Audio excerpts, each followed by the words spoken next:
Hello and welcome to episode 145 of Real Life Ghost Stories. To kick things off this week, we need to thank our newest Patreon subscribers. I would like to thank Gemma Ritchie, Beth Smith, Will Johnston, Jessica W, Paula Edinger, Shane Ashwind, Amanda McCabe, Gary Steins, Amos Brigham, Melissa McCutcheon, Juliana, Amanda Walker, Lily Wilson, Jennifer Ann, Sharon Corcoran, Jeanette Burson, Forrest Rose, and Sarah Gromley. Thank you so much for subscribing to the Patreon. You are so appreciated, and I'm thankful for you every single day. And our film review this week, our film review is Train to Busan. Train to Busan was released in 2016. It has 7.6 out of 10 on IMDb and 94% on Rotten Tomatoes. Suk-woo and his daughter are on a train to Busan. It's his daughter's birthday and they're on the way to see his estranged wife. However, the journey turns into a nightmare when they are trapped amidst a zombie outbreak in South Korea. If you've been around for a while, you know that I love a zombie movie. I just love them. And I don't think it takes that much to please me with a zombie film. I just really enjoy watching them. And this film was no different. In fact, it was much better than any zombie film that I've seen recently. It's so good. It's incredible. So I'm going to, like I did with the other film reviews that I've done recently, I'm just going to do like a tick list of the things that I really enjoyed, the things that I really liked, and things that I thought could have been a little bit better. So firstly, the little girl in this film is amazing. She is amazing. She's cute. She's clever. She's feisty. She's not helpless. She is everything that I want a kid actor in a movie to be. Do you know what? If she didn't get an Oscar for this, okay, I say that, I know she didn't get an Oscar for this, but she should be massively commended for her performance in this. Her performance, particularly at the end of this film, is incredible. I loved her. And usually I'm a great proponent for just not allowing children in horror films ever, because I find them frustrating and annoying. But she is neither of those things. She's a very good addition to this story. And her dad is the classic horror dickhead dad. That dad that we constantly say, you need to A, listen to your kid, B, stop worrying about work, C, recognise that the things that are happening around you are actually happening. He's really unlikable from the very beginning, and you think, oh, you've dedicated so much of your life to your work that you've forgotten about your family. And they really set him up to have a brilliant story arc, and he's very well played as well. Like his performance at the end is also brilliant. And I think zombie films are great because you can put a lot of work into the zombies, but you have to have characters that are realistic and likeable for a zombie movie to work. I think at some point as a viewer, you need to be able to see yourself in the film and be able to go, hey, these are real people reactions and this is how real people would respond. Like with most zombie films, we sort of start off with the beginning of the outbreak where we see I think it's a deer getting hit by a car, and then it stands up and walks away. So you know that this disease, this virus, whatever it is, can cross-contaminate across species. And you get these great glimpses of the zombies and how things are breaking down, mostly through the little girl's eyes in the beginning. And she just she's shocked by them but seems to accept them. And they haven't done massive CGI or masses of makeup with the zombies either. I mean, they are scary. They are really, really scary. But as with lots of great zombie movies, it becomes less about the zombies as time goes on and more about how the human beings in this situation react to what is happening around them. And that's, I think, what makes it stand out. You see very real reactions from very real people. Some people who you think, wow, you're amazing, you're really brave, you're a hero. And others who you think, I can't fucking wait for you to get eaten by a zombie. I cannot wait. There was something so clever as well about this film being set on a train. Like it makes it so claustrophobic because they're stuck. They can't get out. There's nowhere to go. But it also opens up this weird world of endless possibilities with the story, because you you have this whole new like microcosm of a world.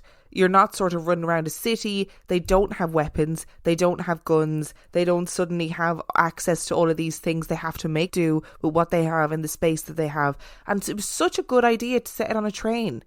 Like, such a good idea, because it also gives you a glimpse into these different characters and their relationships in a totally different context. And I think it would be remiss to talk about this film without mentioning the Blue Jacket Man, who is the hero of the piece and the best character in a zombie film that I've seen in a very long time. He is incredible. He is a credit to the writers. All he wants to do is look after his pregnant partner and his child. That's it. That's all he wants to do. And he just becomes a hero at the same time. What a guy. I love him. And genuinely, to talk about bad points about this film, I don't really know that there were any. For me, who loves a zombie film, I thought it was something new and really interesting to add to the genre. It was clever. It was fast moving. It was witty and funny at times. Like, there was also times when it was silly. It was great. It was so good. The thing I will say is that it doesn't need a remake. Apparently they are making a remake. It doesn't need it. Does not need a Hollywood remake. It's great as it is, and for me it's absolutely a 5-star zombie film. So if you're into zombie films, this is definitely one to check out. And even if you're not that into zombie films but you like a good horror thriller, this is still one to check out. It's very clever, very original, and really gripping. Today's episode is brought to you by ZocDoc. Hello. Do you like scary movies? Yeah, that's kind of my whole shtick. Do you like spending hours scrolling on TikTok and diagnosing yourself with various medical conditions as a result? You've been watching me. I am here to tell you something, so listen closely. ZocDoc is the only free app that lets you find and book doctors who are patient-reviewed, take your insurance, are available when you need them, and treat almost every condition under the sun. Okay, right. I'm confused.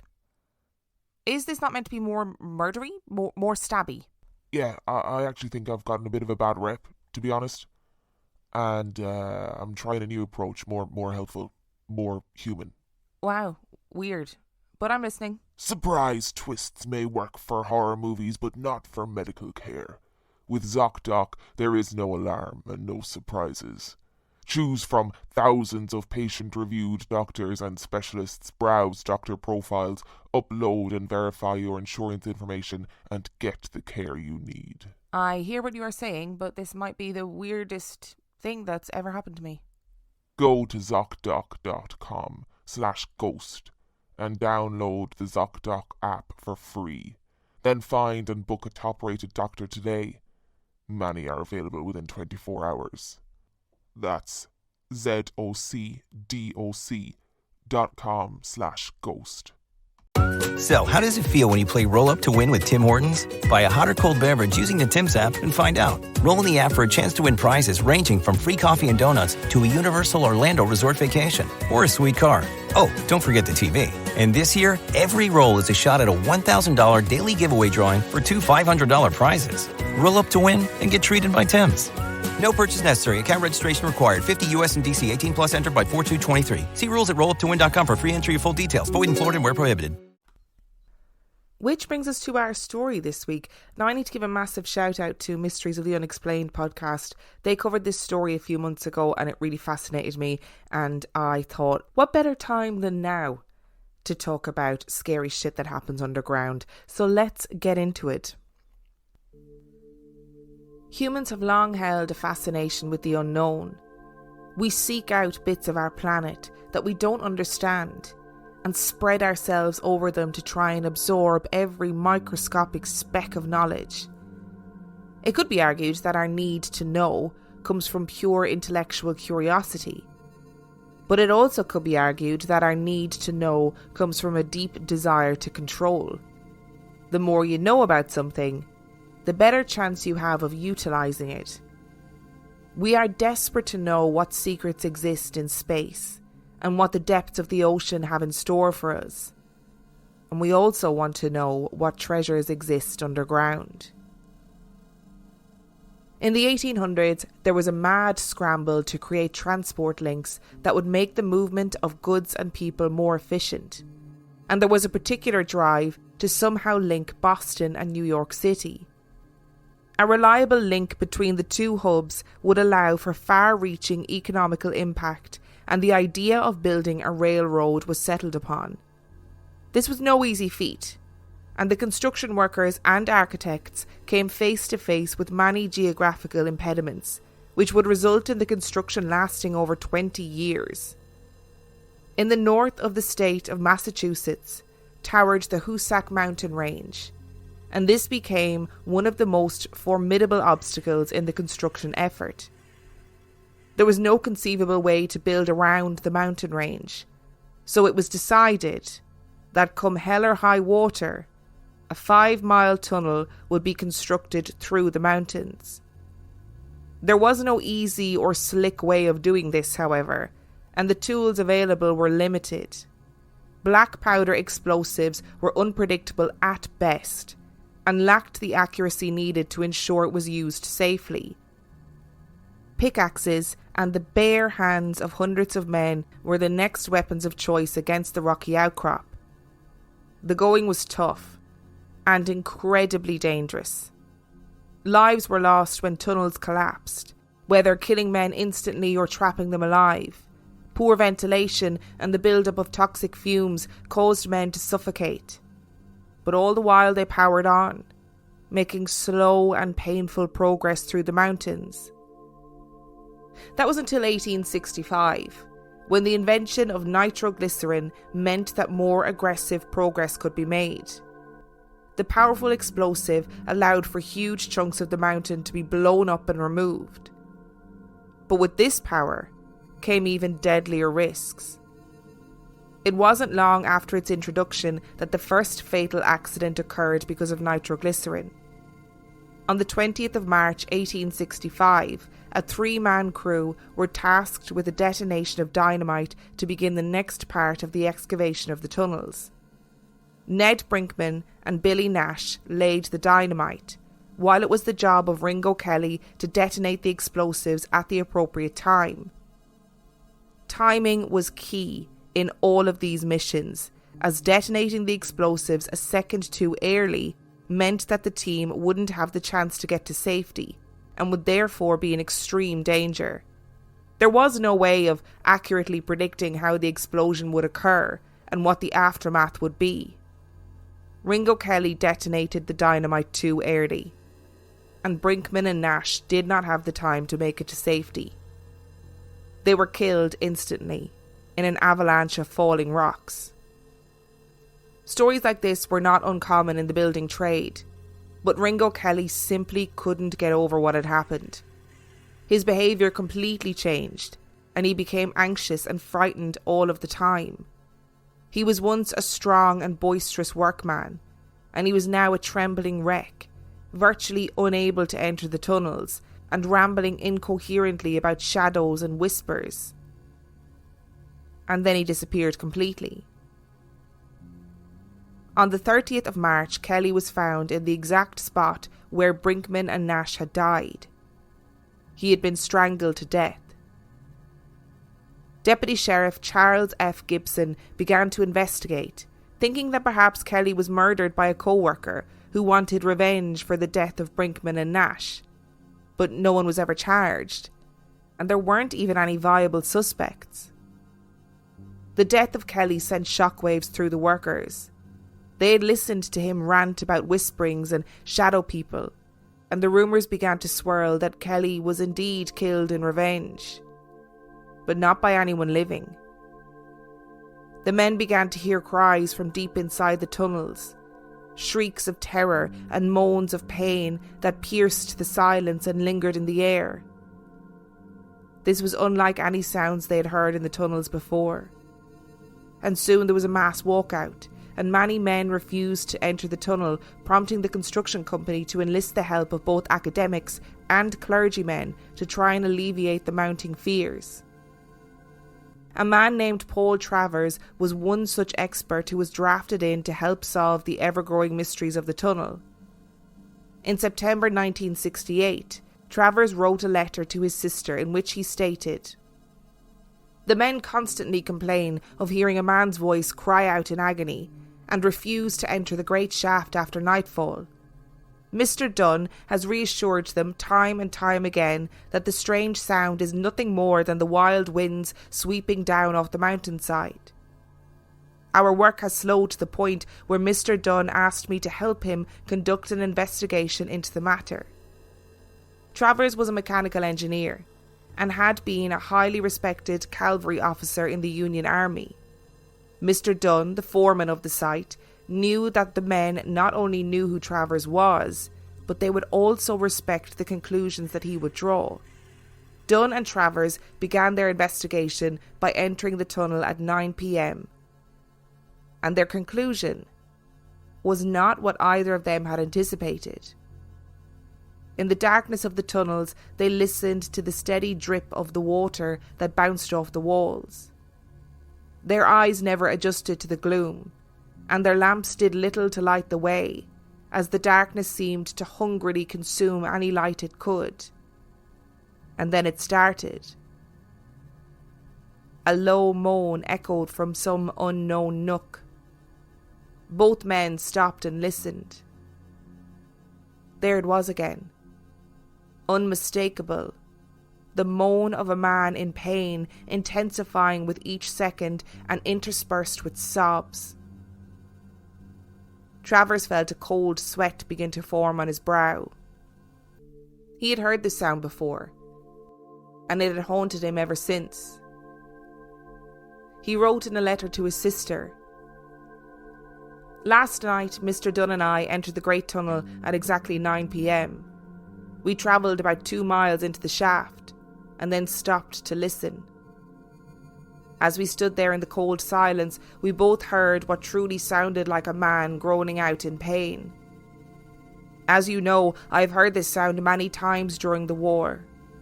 Yet, when we turned up the wicks on our lamps, there were no other human beings in the shaft except Mr. Dunn and myself. I'll admit, I haven't been this frightened since Shiloh." Mr. Dunn agreed that it wasn't the wind we heard. Perhaps Nash or Brinkman, I wonder. The investigation had done nothing to alleviate the concerns of the workers, and the rumours continued. And a month later, another accident would compound the horrors of the tunnels. A build-up of gas caused an explosion that killed 13 men. Most were killed instantly, but a handful survived the initial blast, only to find themselves trapped deep underground in a pit that was rapidly filling with water. They built a makeshift raft to attempt to float, but a fire raged after the explosion that consumed all of the available oxygen, and the men perished. Except the people on the surface did not know this, and the search for the bodies was fruitless. In the weeks and months after, local people began to report that they had found bodies. Corpses washed out of the mountains and ended up in gullies and streams, but the people who reported them had strange stories to tell. They told of misty figures of men with lamps calling to them through the trees, leading them through the darkness to partially concealed remains. The figures would stand by the remains until the local person found them, and then the figure would dissipate. A rail worker working a night shift heard the distinctive trudge of boots on stone, and then turned to see a line of men making their way into the tunnel. They had an eerie, glowing quality, and he knew that no one was scheduled to be making their way into the tunnel, especially not a whole team of men. They trudged silently in a line with pickaxes over their shoulders, a single lantern lighting their way being held aloft by the man at the front. Their heads were bowed, and he couldn't see their faces, He watched as they began to be engulfed into the darkness of the hole, but decided that he needed to follow them. He had to understand why these men were there. And a tiny part of him realised that he needed to understand what it was that he was seeing. He followed the silent line of men deep into the tunnel and into a watery cavern. When he emerged in the cavern, the line of men had disappeared, but a noise began to rumble around him. A groan of pain coincided with him spotting something floating in the water. The bloated corpse of a young man. The noise that began as a rolling groan grew into an unbearable human shriek of agony. He panicked and covered his ears and closed his eyes, desperate to block out the horror that he was seeing and hearing. Suddenly the noises stopped, and when he opened his eyes, the body was gone. When the body of the last of the 13 missing men was found and given a decent burial, the apparitions of the bodies stopped. But the shrieking and the groans of pain continued to plague the construction workers. In June 1872, Superintendent J. R. McKinstry and Dr. C. J. Owens came to the Hoosac tunnel in order to put an end once and for all to the rumours that circled the mountains. The progress was slow already, and was being rendered even more difficult because of the fears of the workers. Like the experts that had gone before them, Owens and McKinstry intended to ascertain the source of the shrieks and wails that came from the tunnels. Their experience was recorded in a Michigan newspaper. On the night of June 25th, 1872, James McKinstry and I entered the great excavation at precisely 11:30 p.m. We had travelled about 2 full miles into the shaft when we finally halted to rest. Except for the dim smoky light cast by our lamps, the place was as cold and dark as a tomb. James and I stood there talking for a minute or two, and were just about to turn back, when suddenly I heard a strange, mournful sound. It was just as if someone, or something, was suffering great pain. The next thing I saw was a dim light coming along the tunnel from a westerly direction. At first I believed it was probably a workman with a lantern, yet as the light grew closer, it took on a strange blue colour and appeared to change shape almost into the form of a human being without a head. The light seemed to be floating along about a foot or two above the tunnel floor. In the next instant, it felt as if the temperature had suddenly dropped and a cold, icy chill ran up and down my spine. The headless form came so close that I could have reached out and touched it, but I was too terrified to move. For what seemed like an eternity, McKinstry and I stood there, gaping at the headless thing. The blue light remained motionless for a few seconds, as if it were actually looking at us over, then floated off towards the east end of the shaft and vanished into thin air. I am, above all, a realist.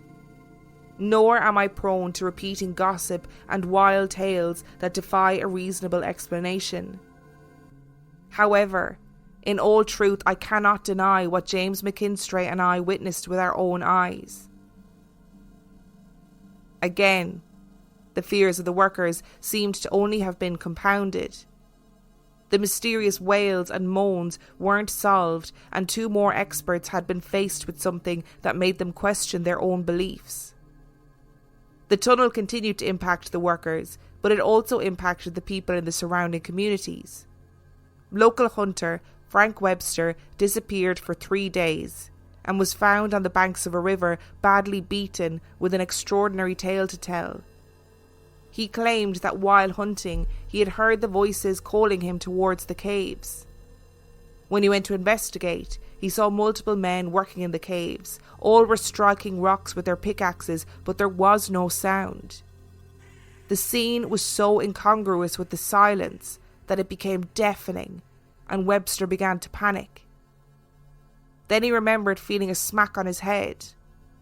Webster claimed that his rifle was wrestled from his hand by an unseen force, and he was beaten with it, and his injuries were consistent with an attack. Locals and workers continued to report balls of light being seen in and around the tunnels and the cave systems.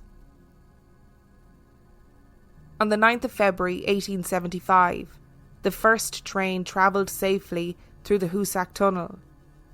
It had taken 25 years to complete, and 200 men lost their lives.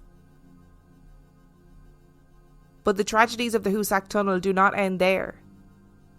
In 1875, a man named Harlan Mulvaney was delivering timber to the tunnel on a wagon. He saluted to the other workers and then entered the tunnel as per usual. From inside the tunnel came the sound of his screams and the frantic whinnying of the horses, and the wagon burst back out through the tunnel opening, the horses at full gallop, snorting and nostrils flaring in fear, and Mulvaney was standing in the wagon, pale-faced and wide-eyed with terror, whipping the horses frantically to get away as quickly as possible. Something had terrified him. The wagon and the horses were found 3 days later, 3 miles away, and Mulvaney was never seen again. In the 1970s, local and national newspapers printed the stories of the hauntings of the Hoosac tunnel, and there was a renewed interest in investigating the tunnel.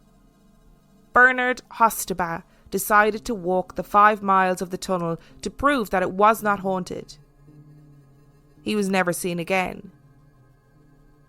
A worker named Joseph Impoko was busy repairing the railroad when he heard a voice clearly say, "Run, Joe, run!" Thinking he was imagining things, Impoko ignored the voice and then was violently shoved in the chest, falling backwards from the tracks and landing onto his back in the dirt, just as the number 60 train hurtled around the corner at a much higher speed than usual. And this wouldn't be the last time Impoko would hear the voice. 6 weeks later, he was using a crowbar to prise freight cars from a frozen track, when again he heard the voice say, "Joe, Joe, drop it, Joe." He immediately dropped the bar, and as he did so there was a loud crack, and the bar flew across the tracks and smashed into a wall. It had been shocked by 11,000 volts from a short-circuited overhead power line. The Hoosac tunnel was built by men who lived with the constant knowledge that their job could kill them at any point. The tunnels were unstable, and they worked with tools and in an environment that was unpredictable at best. Alongside the logical and legitimate fears of the practicalities of the environment, there was also the fear of the unknown, and the fear of what lurked under the ground, and what it was capable of. So I've no real fear of the underground, or I don't really have claustrophobia or anything like that. But I would not be caught dead is that what they call it? Spelunking? Or, hanging around in caves or anything like that. No, I've seen The Descent. I know what happens. You fall down a shaft and then you get eaten alive by some unknown creature. No way. Not happening. And I just, with stories like this, I think about the environment that these men were working in. It was so dark. It's a darkness that your eyes never adjust to because there is no natural light. Like, there was often a lack of oxygen. There was buildup of toxic gases and noxious fumes. They were totally isolated under the ground. Like this, they lived with this constant fear of the unknown and what lives underground, and constantly on high alert that something might go wrong. And stuff did go wrong all of the time. It was just such an inhospitable environment for them to be working in, and to be working with just blowing things up and hoping that people wouldn't die. Like, that was basically what they were doing. If there was ever going to be weird hauntings or apparitions or anything along those lines, this place would be it. And I think a combination of these men being constantly terrified would cause them to see these things, like, psychologically. But I also think if you were a believer in things that were spiritual and the ability to come back and people have an unfinished business, this would be the place where people would be. So much tension, so much hard work, so much trauma that all happened in this tiny, suffocating space. But there was something else about this story that really struck me, and I guess I didn't really think about it until literally as I was reading it back. I generally write notes about the stuff that I want to make a comment on, and this is something I didn't write a note on. But there are old stories of fairies, and fairies being creatures that call your name in the woods, lure you into danger, and do horrible things to you. And that's a pretty common trope for fairy lore. And this, I mean, there's also a possibility that this hunter that was lost out in the forest, this Frank Webster man, that he drank too much, disappeared for 3 days, and then needed a story and piggybacked off of all of the ghost stories that were hanging around at the time. But it sounds like very much like fairy lore. He was called away and then injured, attacked, lured into the underground by these creatures. And when we think about fairy lore, we often think of little flying things.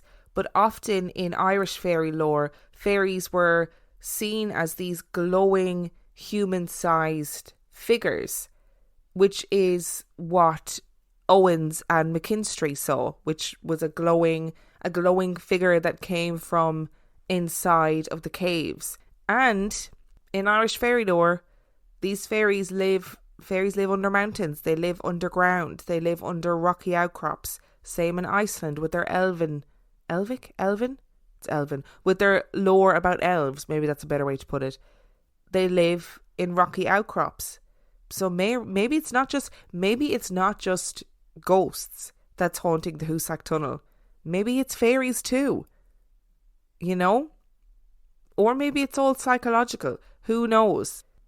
Do let me know what you think. Do you think that this is all psychological? These men were living in fear. Young men were dying around them. They were creating these apparitions, these entities from their own psychological trauma. Is the Hoosac Tunnel haunted by these spirits, these lives that were lost seemingly so needlessly? Or is it a combination of all of these things, including fairy lore, with people being led away by voices, people seeing glowing lights, and these humanoid glowing figures that are appearing from underneath the mountain? Oh, I just love this story so much. Thank you so much for listening to today's episode. If you would like to send in your own spooky story, you can do so by emailing it to reallifeghoststoriespodcast@gmail.com. You can also check out our website, reallifeghoststoriespodcast.com. And on that note, I shall see you next week.